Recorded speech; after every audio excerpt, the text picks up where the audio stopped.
အားလုံးပဲမင်္ဂလာပါဆက်ဆက်ကျော်နေကနေပြန်လဲကြိုဆိုလိုက်ပါတယ်ဒီတစ်ခါပြောပြချင်တဲ့အကြောင်းအရာလေးကတော့တင့်ကိုမုန်းနေတဲ့သူတွေရှိနေပြီလားဟုတ်ပါတယ်ဒီကောင်းစဉ်လေးအကြောင်းကိုကျွန်တော်ဆွေးနွေးတော့ပါမယ်တင့်ကိုမုန်းနေတဲ့သူတွေရောတင်ကဘယ်လိုမျိုးတုံ့ပြန်နေပါလဲ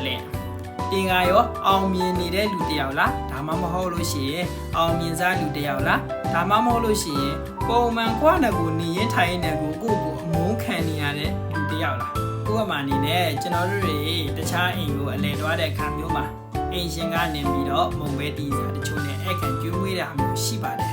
အဲ့ဒါမျိုးကိုကျွန်တော်တို့ကစားလိုက်ပြီဆိုလို့ရှိရင်သူတို့ကျွေးမွေးတာကိုလက်ခံတယ်ဆိုတဲ့သဘောပါပဲအကယ်၍တင်ကမစားမတောက်ဖ ೇನೆ ပြန်လာခဲ့တယ်ဆိုလို့ရှိရင်သူတို့ကျွေးမွေးတာကိုကျွန်တော်တို့ကလက်မခံဘူးဆိုတဲ့သဘောပါပဲအဲ့လိုမျိုးအခြေအနေမှာအဲ့ဒီပိုင်ဆိုင်မှုတွေကကျွန်တော်တို့ဟာမဟုတ်ပါဘူးအိမ်ရှင်ဟာပြန်ဖြစ်သွားပါတယ်အဲ့လိုမျိုးပါပဲကျွန်တော်တို့ကိုလာစေတဲ့သူတွေကျွန်တော်တို့ကိုလာပြောတယ်ဆိုတဲ့သူတွေကိုကျွန်တော်တို့ကပြန်ပြီးမတုတ်ပြန်မင်းနဲ့ဒီတိုင်းလေးပဲနေနေလိုက်တာကောင်းပါတယ်အဲ့ဒါမျိုးဆိုလို့ရှိရင်သူတို့ဘာတွေပဲပြောပြောဘာလောက်ကြီးပဲပြောပြောတင်ကလက်ခံမှုဆိုတဲ့ဟာကိုကျွန်တော်တို့ပြသလိုက်တာဖြစ်တဲ့အတွက်ကြောင့်မလို့အဲ့ဒီဟာဒီသူတို့ပဲပိုင်ဆိုင်သွားပါတယ်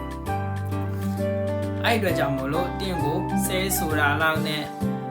ဘနာလိုမုန်းတီးတာလောက်နဲ့တော့ခေါင်းနဲ့ထည့်မနေပါနဲ့ဥပမာတစ်ခုကျွန်တော်ထပ်ပြောပြပေးပါမယ်ကျွန်တော်တို့တွေလမ်းလျှောက်သွားတာလမ်းခီးသွားတဲ့အခါမျိုးမှာရွာထဲမှာဖြတ်သွားတာဖြစ်ဖြစ်တခါတလေခွေးတွေဟောင်တတ်ပါတယ်အဲ့လိုမျိုးခွေးဟောင်တာကိုကျွန်တော်လှည့်ကြည့်လို့ကျွန်တော်သွားကျင်တဲ့လမ်းကြောင်းရီမန်းချက်ကိုရောက်မှာမဟုတ်ပါဘူးအဲ့အတွက်ကြောင့်မလို့ဘယ်သူ့ကိုမှကောင်းတဲ့ကိုထဲမနေနဲ့စဉ်းစားမနေနဲ့ပို့သွားရရှိတာကိုဆက်သွားဖို့အတွက်ကျွန်တော်ပြောချင်ပါတယ်